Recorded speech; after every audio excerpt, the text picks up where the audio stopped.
नमस्कार, स्वागत है आप सबका हमारे खास कार्यक्रम देश देशांतर में। मैं हूं कवीन सचान। देश देशांतर में आज हम बात करेंगे एक बहुत ही अहम मुद्दे की। ये मुद्दा है हमारे बुजुर्ग आबादी का। इस समय भारत में करीब 10.5 करोड़ बुजुर्ग व्यक्ति हैं और 2050 तक इनकी संख्या करीब 32 करोड़ तक पहुंच जाएगी। अगर पूरी दुनिया की बात करें तो 2050 तक हर 5वां व्यक्ति बुजुर्ग व्यक्ति होगा और भारत समेत 64 ऐसे देश होंगे जहां पर करीब 30% आबादी 60 साल से अधिक उम्र के लोगों की होगी और भारत के 70% बुजुर्ग ग्रामीण इलाके में हैं।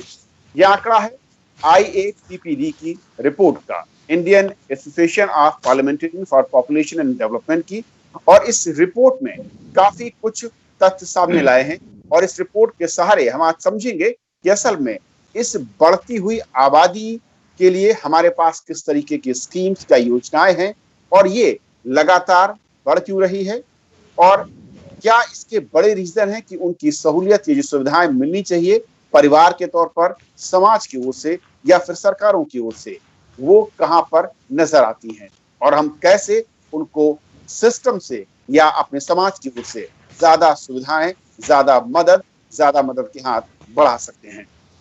और इसे समझेंगे अपने 3 खास मेहमानों के जरिए। हमारे साथ मौजूद हैं डॉक्टर गौरी सेन गुप्ता, जो कि ADG ministry of health government of India से हैं। मैम, बहुत बहुत स्वागत आपका। नमस्कार। हमारे साथ अनुपमा दत्ता हैं, जो कि हेड हैं एडवोकेसी हेल्पेज इंडिया से। स्वागत है मैम। हमारे साथ डॉक्टर SK सिंह साहब हैं, प्रोफेसर हैं department of mathematical and demography statistics IIPS से। बहुत बहुत स्वागत सिंह साहब आपका भी। शुरुआत में डॉक्टर गौरी आपसे करना चाहूंगा, क्योंकि जब इस रिपोर्ट के आंकड़ों को हम देखते हैं और वाकई हम अगर 10 साल के पिछले अपने आसपास के माहौल को समझें, सोसाइटी को, अपने आसपास के आस पड़ोस को देखें, बुजुर्गों की संख्या बढ़ती हुई दिख रही है। किस तरीके से हम इसे देखते हैं अगर नंबर्स के लिहाज से देखें, और क्या ये ज्यादा बड़ा चैलेंजिंग है, चुनौतीपूर्ण दिखता है कि संख्या गांव में कहीं ज्यादा तेजी के साथ बढ़ी है? Sachan ji, national programme for health care of elderly, यानी कि राष्ट्रीय बुजुर्ग स्वास्थ्य देखभाल कार्यक्रम, ये एक ऐसा कार्यक्रम है जो ministry of health and family welfare 2010 से चला रहा है। इसका आगमन basically national policy for older persons, जो कि 1999 में गवर्नमेंट ऑफ इंडिया ने तैनात किया था, उसके तहत करीबन 14 ऐसे पॉइंट्स हैं जिसके तहत सरकार कमिटेड है कि एल्डर्स को जो है हमने कुछ सुविधाएं, प्रावधान देने हैं। जैसा कि आपने पहले बताया कि आज की तारीख में हमारे पास में करीबन 10 करोड़ बुजुर्ग ऑलरेडी हैं हिंदुस्तान में, और ये डबल होकर के मोर देन डबल, बल्कि 20%, ये जो 10 करोड़ है ये हमारा अप्रॉक्सीमेटली 10% है टोटल पॉपुलेशन का। सिंह साहब और डिटेल में बता पाएंगे। इट इज कंसिडर्ड कि अगले 20 साल में ये प्रतिशत 10% से लेकर के 20% जनसंख्या हमारी बुजुर्ग की हो जाएगी। और जो आपने बताया कि 2050 तक हम हर 5वां व्यक्ति बुजुर्ग होगा, यानी कि as per government of India 60 साल से ऊपर के व्यक्तियों को हम बुजुर्ग मानते हैं। तो इसमें कोई दो राय नहीं है कि बुजुर्ग पॉपुलेशन ट्रिमेंडसली डबल, तिगुना, चौगुना होने वाली है। लेकिन समझने की बात यह है कि जहाँ तक डेवलप्ड कंट्रीज का ये है कि उनको कम से कम 50 से लेकर के 70-80 साल मिले हैं ये पॉपुलेशन डबल करने के लिए, जबकि हिंदुस्तान को मुश्किल से 30 साल मिले हैं 10% से 20% बुजुर्ग पॉपुलेशन होने में। जाहिर है कि हमें अपनी सेवाएं बहुत जल्दी समय में बहुत अच्छी क्वालिटी लेवल केयर प्रोवाइड करना पड़ेगा और बहुत तादाद में प्रिपेयर करना पड़ेगा। तो इसके लिए national programme for health care of elderly, जो कि एक कंपोनेंट है जो पॉलिसी है उसमें करीबन 14 प्रिस्क्रिप्शंस हैं, जिसमें से एक कंपोनेंट है कि हेल्थ की या स्वास्थ्य की सुविधाएं सारे बुजुर्गों को अक्रॉस द कंट्री प्रोवाइड होनी है। तो इसके तहत ये मैं बोलना चाहूंगी कि हालांकि प्रोग्राम 2010 में शुरू हुआ, थोड़ा स्लो था लेने के लिए। उसके दो कारण हैं, एक तो अवेयरनेस नहीं थी और दूसरा नीड भी नहीं थी। लोगों को इतनी इम्पोर्टेंस नहीं लगती थी जीरियाट्रिक केयर की या बुजुर्गों की देखभाल की, स्वास्थ्य देखभाल की। उनको लगता था कि जैसे आम जनता है तो बुजुर्गों में ऐसा क्या स्पेशल है स्वास्थ्य के लिए। हम बुजुर्गों को 3 कैटेगरी में डिवाइड करते हैं। एक है वो बुजुर्ग जो कि कंप्लीटली बेड बाउंड है, कि अपने बिस्तर से बिल्कुल भी हिल डुल नहीं सकते, चाहे वो कोई भी वजह हो, चाहे वो कैंसर पीड़ित हो, चाहे वो उनको सिर्फ एक पैर की हड्डी टूटी हो या स्ट्रोक के मरीज हो, तो इस करके तो वो क्राइटेरिया की वजह से वो कंप्लीटली बिस्तर से जुड़े हुए हैं, उनको हम बेड बाउंड एल्डरली बोलते हैं। इसके अलावा हमारे ऐसे एल्डरली हैं जो कि रिस्ट्रिक्टेड मोबिलिटी वाले हैं, जो कि हो सकता है उनको कोई डिफॉर्मिटी हो या नहीं चल पा रहे हो, तो हालांकि बिस्तर पे नहीं पड़े हैं लेकिन अपने घर से कुछ ही दूर तक जा सकते हैं या घर में ही घूम फिर सकते हैं। और तीसरी कैटेगरी हमारी मोबाइल एल्डरली की आती है, जो कि अपने आप अपना दिनचर्या का कार्यक्रम वगैरह आराम से कर सकते हैं और चल फिर करके अपनी सेवाएं, स्वास्थ्य सेवाएं प्रोवाइड करने के लिए स्वास्थ्य केंद्र तक जा सकते हैं।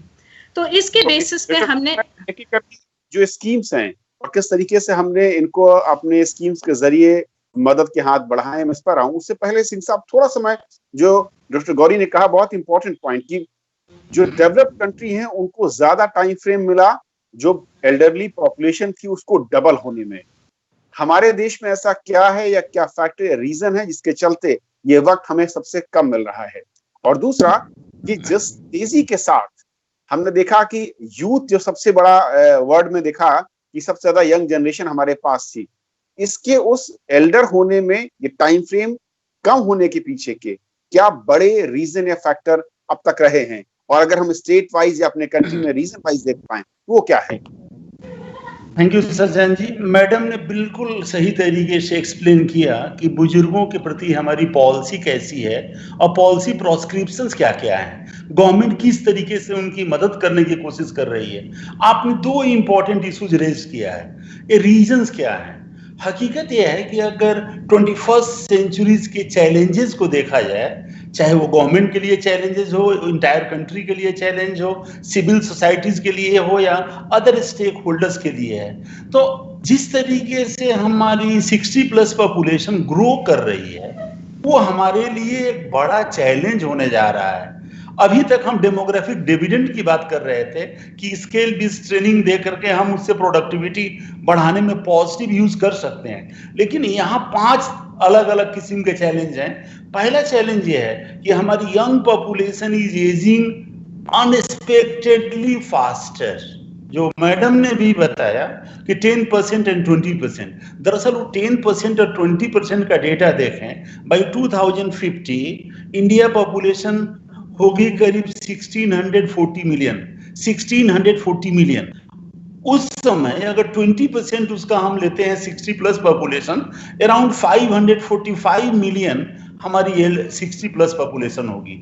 अगर 2011 सेंसस को देखा जाए, जहां की हम 9 to 10% की बात कर रहे हैं, तो 104 मिलियन हमारी 60+ पॉपुलेशन थी। इट मींस 5 टाइम्स इंक्रीज करने जा रहे हैं with in 40 years। Population doubling is one factor, but doubling or tripling of particular age segment, which is going to put tremendous challenge before country, before government, before civil societies, before even our cultural and other social settings also. अब उसका regions अगर देखें तो मैं जहां तक जान रहा हूं उस रीजन का, और उसमें एक और इंपॉर्टेंट बात मैं कहना चाहूंगा, हम केवल एजिंग ही नहीं देख रहे हैं, we are also looking feminisation of ageing. Overall sex ratio country काफी खुश हुआ 2011 सेंसस में, जब 935 पर 1000 से बढ़ करके 943 फीमेल्स पर 1000 हुई। लेकिन अगर 60 प्लस पॉपुलेशन में देखें तो वो 1033 है। Sex ratio among 60 plus population, it means जो longevity of life है, expected years of life है, that is much higher in case of women in comparison to men. अगर इसी को एक थर्ड एंगल, सोशल एंगल से देखें, सोशल एंगल सचान साहब, सिंगल फैमिली हाउस होल्ड, इस कंट्री में सिंगल फैमिली हाउस होल्ड कितने हैं? तो करीब 7.4% हाउस होल्ड, हम लोग करीब 290 मिलियन हाउस होल्ड को डील कर रहे हैं, हमारी गवर्नमेंट। अगर उसको रफली 300 अगर मान लिया जाए, 3 मिलियन हाउस होल्ड्स, उसमें से 7% का मतलब होता है 21 मिलियन, 2 करोड़ परिवार ऐसे हैं जो कि सिंगल फैमिली हाउस होल्ड है, सिंगल पर्सन हाउस होल्ड है। अगर वो देखा जाए तो फीमेल एंड मेल में बहुत ज्यादा डिफरेंस है। Male headed household is only 2.4, women headed household is 28%। उसके चलते हमारा जेंडर डायमेंशंस भी यहाँ बहुत ज्यादा बढ़ रहा है। मैडम पॉलिसी प्रोस्क्रिप्शन के 14 पॉइंट्स की बात कर रहे हैं। थर्ड इंपॉर्टेंट चैलेंज हमारी डिपेंडेंसी की है, केवल ओवरऑल डिपेंडेंसी नहीं, care dependency, economic dependency. We are facing a very disadvantageous situation in all that. हमारी कंट्री में दूसरी कंट्री के कंपैरिजन में बहुत ज्यादा है। 65% एल्डरली ऐसे हैं जो कि कंप्लीटली दूसरे के ऊपर डिपेंडेंट हैं। मैंने बताया कि उसमें ज्यादातर बूढ़ी औरतें हैं। आपने प्रोग्राम के शुरू में कहा कि इसका रूरलाइजेशन भी है, रूरल एरियाज में 70% हमारे एल्डरली हैं। अगर उसमें देखें 65% ऐसे हैं जो कि कंप्लीटली दूसरे के ऊपर डिपेंडेंट हैं, इकोनॉमी के लिए, सोशल सपोर्ट के लिए। मैं तीसरा एस्पेक्ट आ रहा हूं, हेल्थ केयर। 69% लोग ऐसे हैं जो कि अपने को फिट नहीं मानते। कुछ दिन पहले हमारे IIPS ने एक डेटा कलेक्ट किया था WHO सेज के साथ मिलकर के। उस डेटा के अनुसार 69% लोगों को कोई ना कोई प्रॉब्लम है। अराउंड 31% ऐसे हैं जिनको क्रोनिक प्रॉब्लम्स हैं।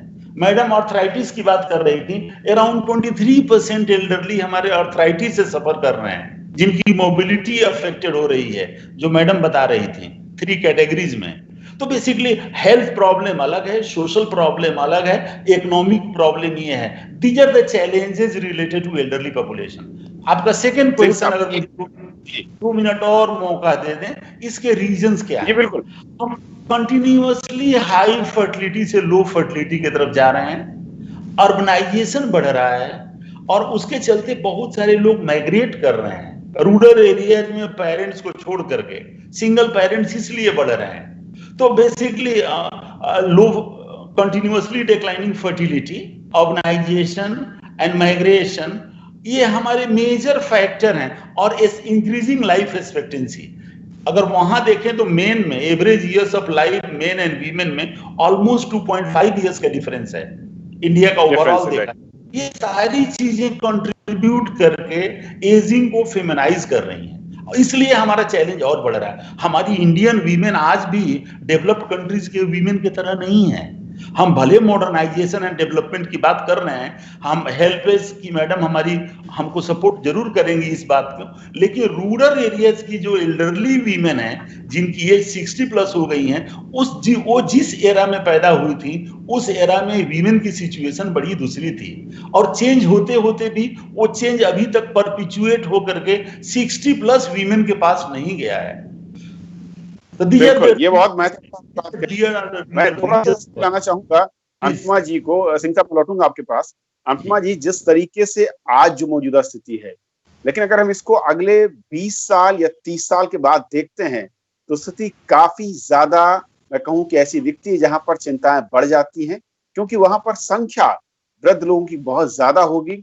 और जो अभी भी आंकड़े, जैसे कि सिंह साहब ने कहा कि 65% ऐसे बुजुर्ग हैं जो कि सेल्फ डिपेंडेंट नहीं है, बल्कि किसी न किसी पर डिपेंडेंट हैं।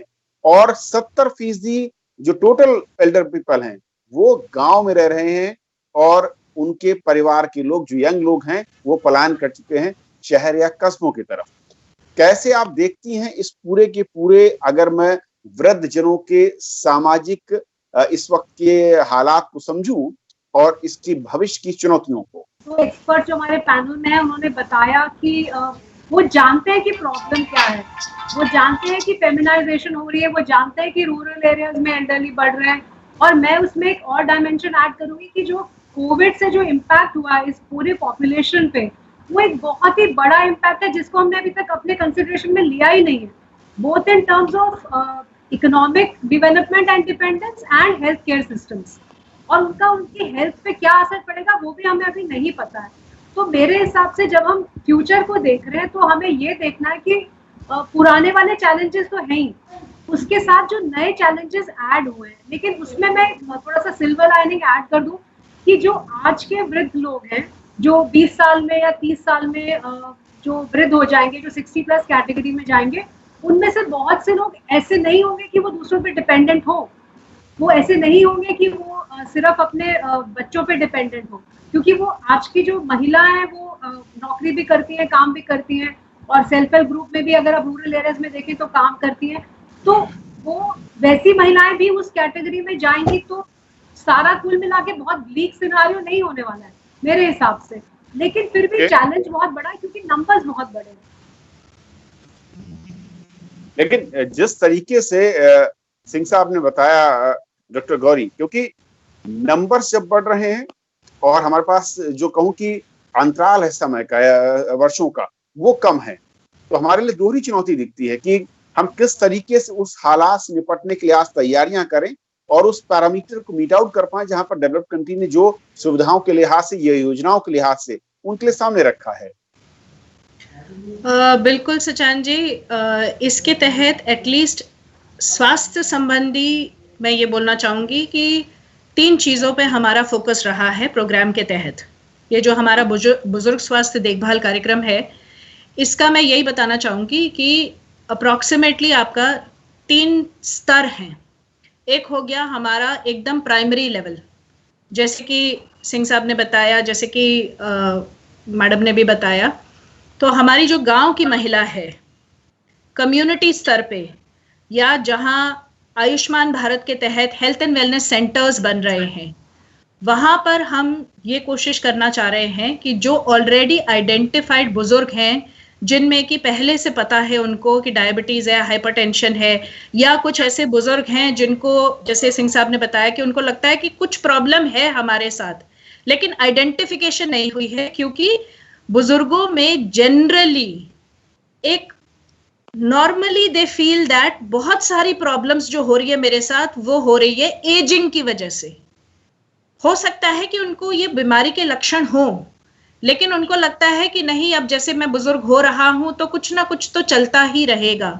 तो उसके तहत बहुत सारे बुजुर्ग हमारे ऐसे हैं जो अपना ना जाते हैं दिखवाने के लिए, ना टेस्टिंग करवाते हैं, ना अपनी डायग्नोसिस के हिसाब से जो है अपनी दवा दारू करवा रहे हैं, या बीमारी के लिए जो है जो भी रिक्वायरमेंट्स है, जैसे बहुत सारे ऐसे लोग हैं जो डायबिटीज हैं, जिनको फ्रोजन शोल्डर है, जैसे ही वो 60+ हो जाते हैं या रिटायरमेंट हो जाती है, इवन अर्बन एरिया में, सिर्फ एक सिंपल सी फिजियोथेरेपी से भी आपको काफी कुछ, आपका activities of daily living normal रह सकती है। लेकिन नॉर्मल तौर पे देखा गया है कि बुजुर्ग को लगता है अब ठीक है, चलो 2 सिटिंग हो गई, 4 सिटिंग हो गई, 5 सिटिंग हो गई, अब ठीक है, जो चल रहा है चल रहा है। ये तो क्योंकि मैं बुजुर्ग हो रहा हूं, जिसको हम कहते हैं science and symptoms of ageing, वो कहते हैं कि ये नॉर्मल एजिंग है। नॉर्मली एजिंग के साथ में थोड़े घुटनों में दर्द तो रहेगी ही, थोड़ा सा कमर में दर्द रहेगा, थोड़ी सी पाचन शक्ति मेरी खराब होगी ही, मेरे सिर में जो है थोड़ी प्रॉब्लम्स हो सकती है, थोड़ा बहुत भूल भुलक्कड़ होना तो नॉर्मल एजिंग की प्रक्रिया है। जबकि इस थोड़े से भूल भुलक्कड़ में हम बहुत सारे माइल्ड कॉग्निटिव इम्पेयरमेंट वाले लोगों को नहीं डायग्नोस कर पाते हैं। और अगर हम माइल्ड कॉग्निटिव इम्पेयरमेंट स्टेज पे ही डायग्नोस करके अगर हम उनको नॉर्मल ट्रीटमेंट या इवन काउंसलिंग या रिहैबिलिटेशन कर ले, तो वो डिमेंशिया या अल्जाइमर्स के लेवल पे प्रोग्रेस करने में काफी साल लगाएंगे। तो ये एक ग्रुप है एल्डरली की तरफ से भी कि उनको लगता है कि ये नॉर्मल एजिंग है, इस करके नहीं होता। दूसरे तहत पे ये है कि लोगों को अवेयरनेस ही नहीं है कि ऐसी सुविधाएं अवेलेबल है। तो this is a double edge sword. So as far as health and wellness centres Ayushman Bharat के तहत है, तो हमारी CPHC की गाइडलाइंस बन रही हैं। हम उसमें कोशिश ये कर रहे हैं कि किसी तरह से कम्युनिटी लेवल पे आशा के तहत, अर्बन हेल्थ में जो है MAS के तहत खूब सारी वार्तालाप हो, सिर्फ हेल्थ सेक्टर में ही नहीं, पंचायती राज इंस्टीट्यूशंस को भी इन्वॉल्व करके, सोशल वेलफेयर सेक्टर को भी इन्वॉल्व करके। मैडम ने कोविड की बात कही, तो एक चीज मैं आपको बताना चाहूंगी कि केरला सरकार ने कोविड के तहत इतना सुंदर एक ये किया कि आंगनवाड़ी वर्कर जो WCD, जो कि हेल्थ मिनिस्ट्री का भी पार्ट नहीं है, WCD का पार्ट है, उनको लेकर के एल्डरली की एक लाइन लिस्टिंग करी और उनसे टेलीफोनिकली 12 क्वेश्चंस पूछ करके एक असेसमेंट किया कि भाई किसको किस चीज की जरूरत है, स्वास्थ्य सेवाओं की जरूरत है या पेंशन के लिए रिलेटेड उनको प्रॉब्लम्स हो रही हैं या उनको कम्यूटिंग की प्रॉब्लम हो रही है, those kinds of things. So I totally agree that it is a multi-sectoral kind of a thing which we have to get into. Coming back कि भाई जहां तक हेल्थ का सवाल है, प्राइमरी हेल्थ केयर लेवल पे हम कोशिश ये कर रहे हैं कि स्क्रीनिंग हो पाए, एल्डरली को जो बेड रिडन है उनको घर पे सेवाएं प्रोवाइड कर पाए, हो सके तो केयर गिवर्स को भी जो है किसी तरह से छोटी छोटी चीज़ों के लिए, देखभाल करने के लिए, न्यूट्रिशन के लिए, फिजिकल एक्टिविटी के लिए हम ट्रेन कर पाएं। सेकेंड लेवल हो गया हमारा सेकेंडरी केयर, जहां की हमारे CHCs, कम्युनिटी हेल्थ सेंटर्स हो गए, डिस्ट्रिक्ट हॉस्पिटल्स हो गए, इन सब जगहों पे हमने OPD का प्रावधान किया है। 10 बेडेड वार्ड हर डिस्ट्रिक्ट हॉस्पिटल में जीरियाट्रिक लोगों के लिए या बुजुर्ग लोगों के लिए 10 बेडेड वार्ड रखना है। अगर आपका कोई एपिडेमिक सिचुएशन है तो आप उसे इस्तेमाल करिए। जैसे अभी आज की तारीख में बड़े सारे डिस्ट्रिक्ट हॉस्पिटल्स जो कि कोविड हॉस्पिटल बन चुके हैं, वो इन बेड्स का इस्तेमाल कर रहे हैं। तो ऐसा नहीं है कि क्योंकि ये एक्सक्लूसिव जीरियाट्रिक के हैं तो और कोई नहीं ये करेगा। बट हाँ, अगर ये 10 बेडेड वार्ड है तो एल्डरली अगर है तो उनको अलग से एक स्पेशल केयर मिलेगा। तो डिस्ट्रिक्ट हॉस्पिटल लेवल पे हम ये कोशिश कर रहे हैं कि OPD हो, 10 बेडेड वार्ड हो, साथ में ही बिल्कुल बगल में कलेक्शन सेंटर हो कि अगर एल्डरली को मेरे को इमीडिएटली कोई अगर इन्वेस्टिगेशन कराना है तो उसको दर दर भटकना ना पड़े कि एक कोने में OPD है और दूसरे कोने में आपका जो है लेबोरेटरी होगा, वहीं पे ही कलेक्शन सेंटर हो और उसके बगल में ही फिजियोथेरेपी की सेवाएं प्राप्त हो। तो ये एक सेकेंडरी केयर लेवल पे। टर्शरी केयर लेवल पे हमने रीजनल जीरियाट्रिक सेंटर्स या डिपार्टमेंट ऑफ जीरियाट्रिक्स करीबन 19 मेडिकल कॉलेजेस में सैंक्शनड है और हमारी कोशिश यही रहेगी आगे भी कि कम से कम हर मेडिकल कॉलेज में एक डिपार्टमेंट ऑफ जीरियाट्रिक्स बन सके, ताकि जैसे सिंह साहब ने बताया कि हमारी हेल्थ की चैलेंजेस भी दुगनी होने वाली हैं। With the doubling of the population, the challenges of health also are going to be doubled. So at least we need geriatricians in the near future to look after this geriatric population. Along with that, Modi ji ने जो है national centre for ageing हमारे all India institute medical sciences New Delhi में और एक Madras medical college Chennai में 2 absolutely apex level के national centres of ageing का सैंक्शन हो गया है। एंड हमारी I believe that at least by next year we will be able to start the OPD services. इसमें 200 बेडेड वार्ड होंगे, 15 PG के सीट्स होंगे, काफी सारी सुविधाएं, स्पेशलिस्ट सुविधाएं, स्वास्थ्य पहलू को लेकर कि किस तरीके से हम उनकी देखभाल कर सकते हैं। लेकिन अनुपमा जी, क्योंकि जब हम बुजुर्गों की बात करते हैं, मुझे लगता है कि 3 अलग अलग पहलू हैं। एक स्वास्थ्य है जिसका जिक्र किया डॉक्टर गौरी ने, और 2 और पहलू हैं। एक ये है कि एक परिवार के साथ लगाव या मानसिक तौर पर जो जुड़ाव फैमिली का होना चाहिए था, वो शायद सबसे बड़ी समस्या दिखती है परिवार के तौर पर या सोसाइटी के तौर पर। ये जो चैलेंज है, ये कितना बड़ा दिखता है और इसका उपाय क्या है, इसका रास्ता क्या है इससे बाहर आने का? कविंद्र जी, इसमें 2-3 तरह की चीजें हैं कि कोई होमोजेनाइज हम आंसर नहीं दे सकते कि ये पूरे देश में फैमिलीज एल्डरली को नहीं देख रही हैं। अगर NSSO का डेटा आप देखेंगे तो मोस्टली लोग अपनी फैमिलीज के साथ ही रहते हैं और Tier 2 और Tier 3 सिटीज में तो ज्यादातर फैमिली जो है, हमने पिछले साल एक सर्वे किया था, उसमें ये पाया कि एल्डरली की केयर जो है वो उनकी डॉटर इन लॉ और सन, वो दोनों मिलके कर रहे हैं। जैसे अगर घर पे खाना खिलाना है और अगर बेड रिडन है तो साफ सफाई का ध्यान रखना है, तो daughter in law was doing it, अगर हॉस्पिटल ले जाना है तो सन वाज डूइंग इट। तो ऐसा नहीं है कि फैमिली ने अबैंडन कर दिया उनको, लेकिन हमने ये ट्रेंड दूसरा भी देखा कि जहाँ पे फैमिली उनको अब्यूज कर रही है या निग्लेक्ट कर रही है, उस फैमिली का नंबर भी धीरे धीरे बढ़ रहा है। तो it is something to be worried about and to also start acting on it. हमें तरीका देखना है कि जो ये अच्छी फैमिली वाला मॉडल है वो कम ना हो और वो बढ़े, और जो एक प्रॉब्लमैटिक फैमिली वाला मॉडल है वो ज्यादा ना बढ़े। तो ये करने के लिए जैसे गौरी ने कहा कि हेल्थ केयर फैसिलिटीज हैं जिसमें वो डिजाइन भी इम्प्रूव कर रही है, क्योंकि पहले हमने ये पाया कि डिजाइन वर वेरी बैड। अगर मैं एल्डरली हूँ, अगर मैं अपने खुद से हॉस्पिटल जाना चाहती हूँ तो नहीं जा सकती, क्योंकि मुझे पता ही नहीं चलेगा कि कहाँ पे लैब है, कहाँ पे क्या है। तो फैमिली पे डिपेंडेंस बेवजह हो गया, मुझे घर से किसी ना किसी को ले जाना पड़ेगा। तो अगर वो डिजाइन बेटर है, अगर मेरी जो बस मुझे मेरे घर से हॉस्पिटल ले जा रही है, अगर वो एल्डरली फ्रेंडली है, वो रास्ता एल्डरली फ्रेंडली है, प्रोसेस एल्डरली फ्रेंडली है, तो मैं इंडिपेंडेंट हो जाऊंगी।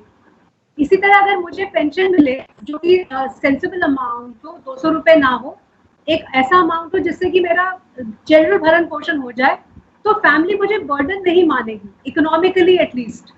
तो वो जो अगर वो हम as a nation, as a society, अगर हम वो काम करें, उनको मतलब इंडिपेंडेंस की तरफ मतलब ले जाएं, कि उनकी डिपेंडेंस, जैसे डॉक्टर सिंह ने भी कहा था कि डिपेंडेंसी है, इकोनॉमिकली वो डिपेंडेंट है। अगर मैं डिपेंडेंट हूँ अपनी फैमिली पे और फैमिली को लग रहा है कि ये तो कोई प्रोडक्टिव मेंबर तो है नहीं, if I am bedridden then I am not a productive member, तो फैमिली को प्रैक्टिकली लगता है कि इसकी सेवा क्यों करनी, बच्चे की देखभाल में पैसा लगाते हैं, उससे कोई फायदा होगा फ्यूचर में जाके। It's a very practical consideration. तो अगर हमारे सिस्टम्स ऐसे हो कि एल्डरली को इंडिपेंडेंट बनाएं, इकोनॉमिकली भी, हेल्थ वाइज भी, तो इसीलिए उसमें प्रिवेंटिव हेल्थ केयर का भी बहुत बड़ा रोल है। I think Gauri will speak about it कि preventive health care, how do we tell people कि आप एक हेल्दी लाइफस्टाइल अपनाइए, ताकि आपको बाद में जाके एनसीडी को फेस ना करना पड़े, आपको कैंसर और हाइपरटेंशन ना हो। तो independence is the basic factor. अगर हम ये ध्यान में रखेंगे तो बहुत सारी प्रॉब्लम्स हमारे सामने नहीं आएंगी, एंड जो आएंगी उनको हम हैंडल कर पाएंगे। वक्त कम है, लेकिन डॉक्टर गौरी अगर कुछ कहना चाहें क्लोजिंग कमेंट बहुत संक्षेप में। अवेयरनेस कैंपेन्स जहां पर भी हो रहे हैं, हम भी हेल्थ में ये कोशिश कर रहे हैं, let us take this high बेचारा attitude out of elderly. You don't stop living just because you have become 60 plus.